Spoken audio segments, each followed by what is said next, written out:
Most people think changing their life is supposed to feel exciting, motivating, rewarding, fast. But the truth, the beginning usually feels heavy, slow, frustrating, like you're working way harder than the results you're actually seeing. And that's exactly why most people quit. They think something must not be working. They think maybe they're not cut out for it. But what if that resistance is normal? What if the hardest part of change is simply the force required to break free from the gravity of your old life? And that is what today's episode is all about. Escape velocity, the amount of force a rocket needs to leave Earth's gravity, and that exact same force it takes for a person to leave behind average habits, average income, average thinking, and an average life. Because make no mistake, your old life has gravity. And if you want something different, it's going to take thrust. Welcome back, guys, to a brand new episode of the Pursuit of Progress podcast. I'm here with my co-host, Ben, and excited to get into it with him. Guys? Oh, that is powerful. You know what? I've never heard it explained like that. I think it's a great analogy and a great topic to be having a conversation around. There's a lot going on right now with some rockets, NASA. I know that you have some friends and family members that are part of the Artemis mission, and I love watching that stuff. But you watch these rockets taking off from Earth, and just how fast they're accelerating, and how have you seen the blaze of a rocket before when they're taking off? That's always been a bucket list item for me. I've always wanted to go and see one at Cape Canaveral down in Florida, or I mean, now they have more options with SpaceX and some of this other stuff. But I would love to see one in person. This last one they had when that Artemis went around the moon, Hmm. seeing that liftoff was insane just on TV. Yeah, and you can the glow of the rocket is so intense, and I can't even imagine what it would look like if you're there on the ground in person watching that. But then relating that to leveling up and getting to the next level and Hmm. escaping that gravity of your existing life. That's awesome. Yeah, let's jump into it, man. I know you have some cool stuff to talk about on this too, so Yeah, jump into I it. wanted to start off with just identifying the gravity that's holding you down. We all have gravity in our life. Think of it like this: before a rocket can leave the ground, it has to overcome gravity. And before you can level up your life, you need to identify what's pulling you backward. For a lot of people, it's not one dramatic thing. It's dozens of small anchors. It's the paycheck to paycheck habits. It's the constant eating out, the weekend drinking, the negative friends, the doom scrolling, the excuses, the all start on Monday mentality. All of that creates drag. And here's the dangerous part: because those habits are common, they start to feel normal. But normal doesn't mean harmless. Normal can quietly keep you broke, tired, distracted, and years behind where you could be. You cannot beat what you refuse to identify. So the first question today is simple: what gravity am I living under right now? And I think just having that awareness is so important because, like we just touched on there, it's very easy to get caught up in the day to day life, the paycheck to paycheck, uh, the normal spending habits, the weekend out with friends, drinking, binge drinking. But all of that stuff, it compounds day after Hmm. day, weekend after weekend, month after month, and pretty soon 5 years have gone by. Yeah, I like to think of gravity too as just this. Like sometimes I just deal with. I'll be completely, open to you guys today. Just feeling kind of overwhelmed sometimes. Not really depressed, but just kind of like, Yeah, just like anxious. Just like so much going on. Like you have a lot of weight. At different times in your life, whether that be with work, relationships, whatever it may be. But yeah, I think that's just something to think about when you talk about the weight. It could be, workload. It could be personal stuff. And it's just crazy how I think important it is to at times just kind of realize that what's really important in life, what really matters. I know I don't know if this was a week or two ago. You and I both really like Dan Martell, and I was just thinking about this yesterday. I was having a day like this where I just felt kind of heavy, and I took my dog Charlie on a little bit longer walk than normal. And I remember mhm, Dan Martell talks about exhaust the body, tame the mind, and yeah, just the idea of when you're feeling that weight and something that maybe is feeling heavy and holding you down, just that ability to get over that quickly by just getting some fresh air and some exercise, and how really dramatic that can be. And I know you're huge on that with your daily running in the afternoon too. It's so big for me, and I just ran the most miles I've run in the last 20 years. In the month of April, I hit 225 miles. But then what I did is I took the following week off, the first week of May, and I could just feel myself that first week of May because I wasn't running. I was just, recovering, resting, giving my legs and my feet a break. But that mental clarity, though, I was starting to really feel that pressure that you're describing and some of that anxiety. And it does make such a difference. And it's just a reminder to me that I need to go for a run. It's so good for me mentally, emotionally, spiritually. And it really does have a tremendous impact on reducing some of that anxiety that we face. Crazy how much of a difference something so simple as just fresh air and a little movement can really make. Yeah. There's another saying, I'm trying to remember it when you were talking. It's like, when you're feeling emotion, take motion. So I think that Okay. was another one that I'd heard. Okay. That's kind of an easy to remember and very true as well. Okay. That's great. Let's talk a little bit now about just the liftoff and how it requires an uncomfortable amount of fuel. This is where people always get discouraged because the beginning of any transformation requires way more effort than people expect. And the first year in business is the same way. When you're trying to get healthier and exercise more, those first, 10, 20, even the first 100 workouts, the first 6 months of paying off debt, if you're trying to get in a better financial situation, the first, for us, the first 50 podcast episodes that we recorded, all this kind of stuff. It feels like you're pouring in effort, energy, all of this stuff, and you're barely making any progress, any movement at all. But, that doesn't mean you're failing. That means you're still on the launch pad because rockets burn the most fuel in the first few minutes. And that's because, gravity fights hardest at the beginning. And life works the exact same way. You may need to read while others scroll. You might need to work weekends while others are relaxing, maybe saving money while others are spending, practicing while others are procrastinating. There's so many ways to look at this, but for a season, at least just think of it, in the short term, like, for the next 6 months, for a season, imbalance is often required to create that momentum. And average effort will almost always never, ever produce uncommon results. So, it's just another saying that I like to think of as just, like with an airplane, it burns the most fuel at takeoff. It's once you get to cruising altitude and you have that momentum, things go a little bit more smoothly. But just good way to think about it. Yeah, there's so much that you can find online, and whatever you're looking for, or if you have a thought or mentality and you're looking for validation online, like, you're going to find it.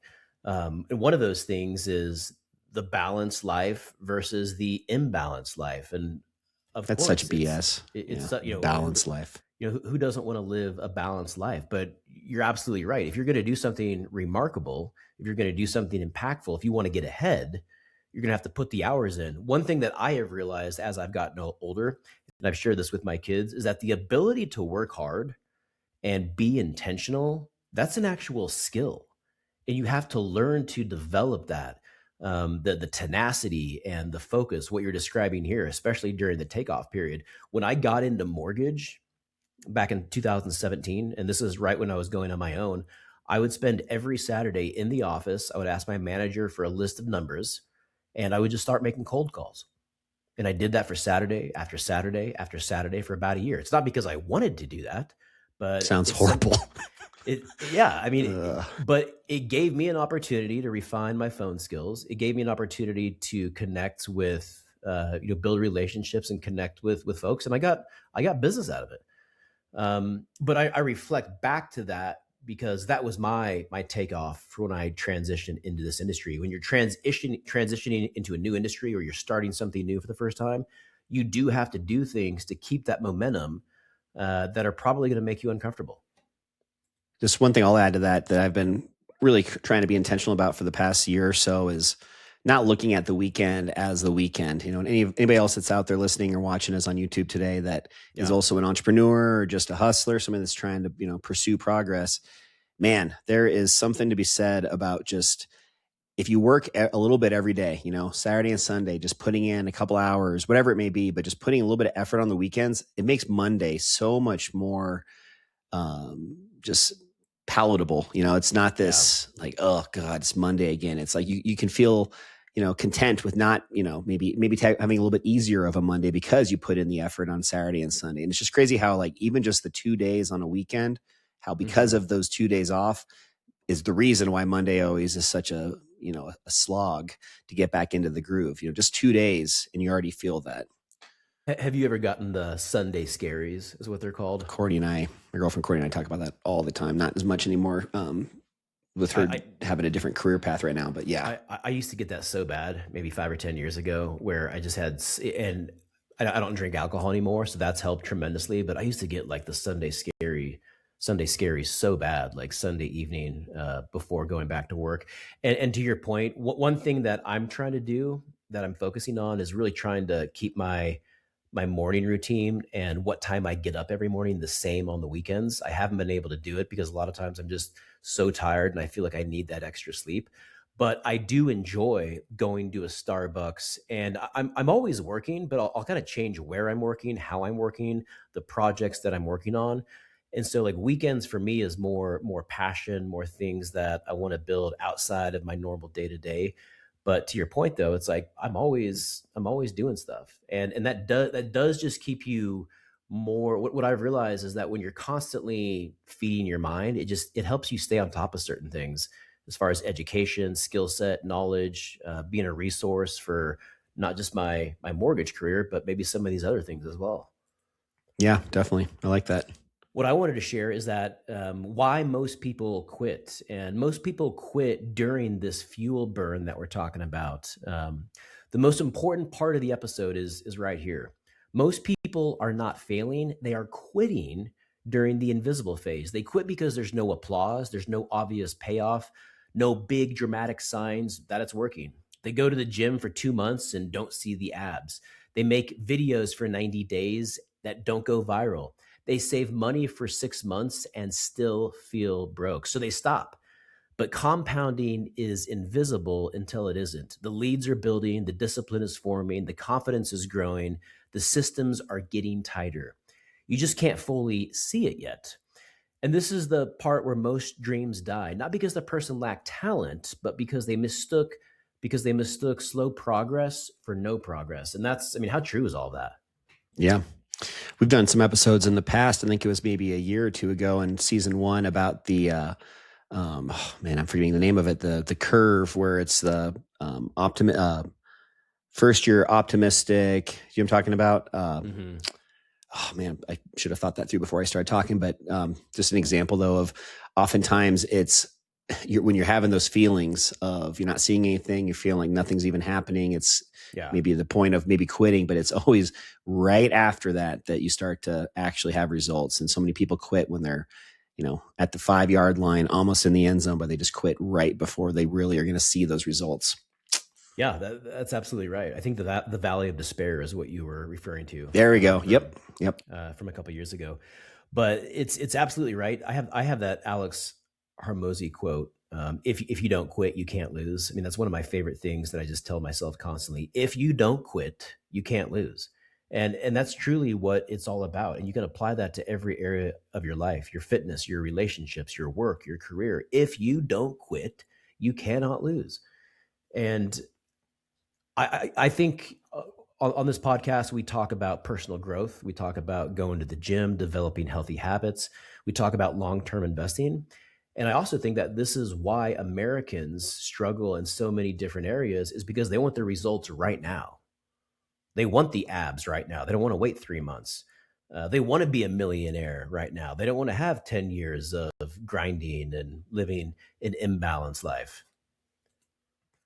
Yep. I did a solo episode a couple weeks ago when you were out of town about, not comparing your chapter 1 to somebody else's chapter 10. And just with social media and everything else these days, Yeah. people are just so willing to give up because they're not willing to put in the work. I'd say one of the biggest challenges that the youth, everybody, not just youth, everybody right now, I think has Hmm. just not being willing to put in the work.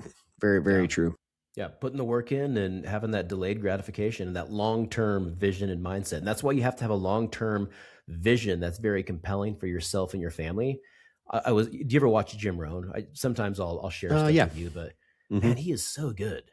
I came across a video of his last week, and he was just talking about how if if the why is powerful, the how is easy. And so if Say you that have a again. really powerful why you're doing something, why you're growing, why you want to go have this career, the how is easy. Hmm. And And once you have, oftentimes the why is because of pain. You know, if it gets so painful, that also sometimes is what causes people to finally take action. yeah, and then there's the why not. If this Hmm. person did it, why can't I? Why not me? Yeah, very, very true. I think you're a great example of that with the short-term rentals, and I think an inspiration for a lot of people on that front. You know, just realizing that when you have people that are actually within your circle, people that are actually close enough to you, that are finding success in different areas, it makes it a little bit more tangible, a little bit more realistic. I feel, you know, so it's great when you have not social Hmm. media, but actual people that you are, you know, friends with in real life to see, you know, having success, having progress. It's just a whole different um, impact, in my opinion. Yeah, yeah, yeah. It's good to have those people that are actually doers in your circle. But like, I don't have some crazy extravagant life. I mean, I probably live, my how I live is probably below your average person my age. Hmm. Kind of mid 40s, but that's because I'm making sacrifices. I have a plan. I have things I want to do.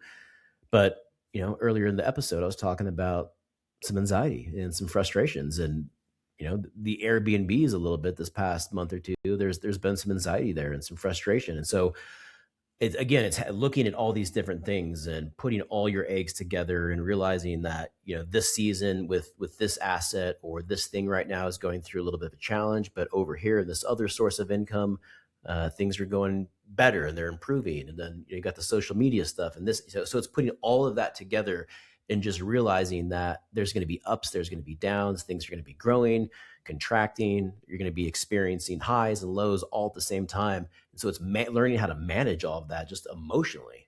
Hmm. Very true. Let's move on now to the kind of the next part of it. And this is probably one of the more encouraging parts of all of this talk that we're doing today. It's, you know, once you hit the escape velocity, that's when life actually starts to help you. So, you know, eventually, if you stay in it long enough, like we're talking about, things do start to get a little bit lighter. They're not easy, but they're lighter. What I mean by this is, you know, the workouts, they actually become part of your identity. You know, you're no longer maybe even considering, do I actually get up when the alarm goes off? It's, you know, it's your identity. No, I get up. It's part of what I do. You know, saving money becomes automatic. Content that you're filming maybe gets easier to create. You know, your confidence starts to rise. Your network Yeah. improves. Maybe even some of the referrals start actually stacking up.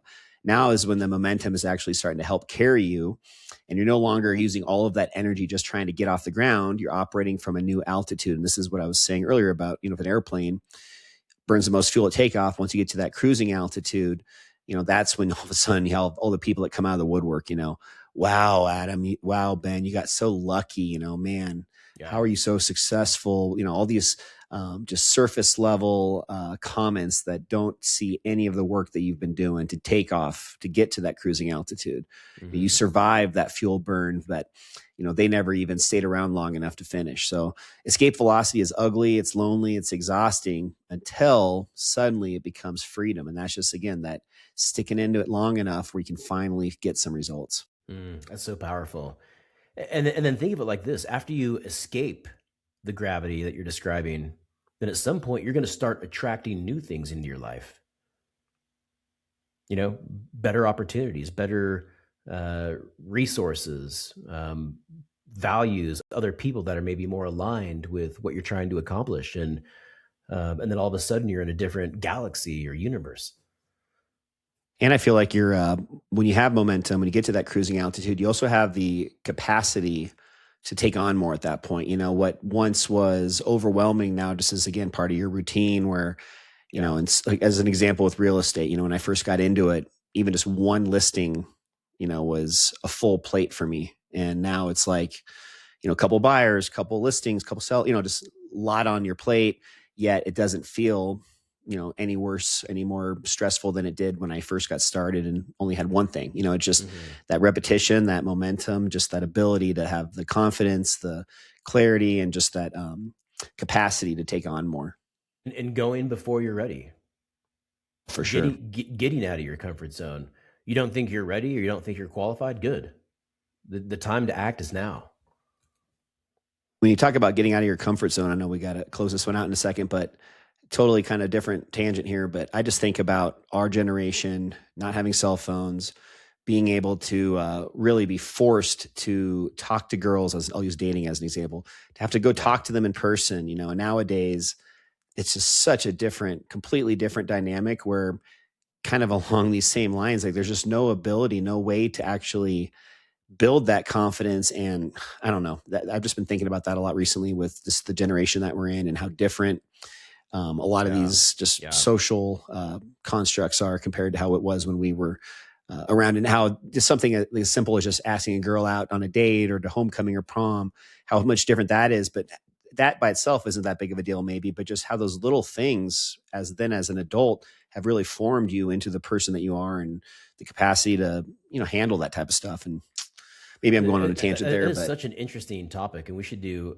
an entire episode on this, but just the relationship component. And when you look at dating and birth rates and people that are married and own a home by the age of 30, all of this data is just declining, everything, all of it. And I mean, there have been some crazy statistics with men.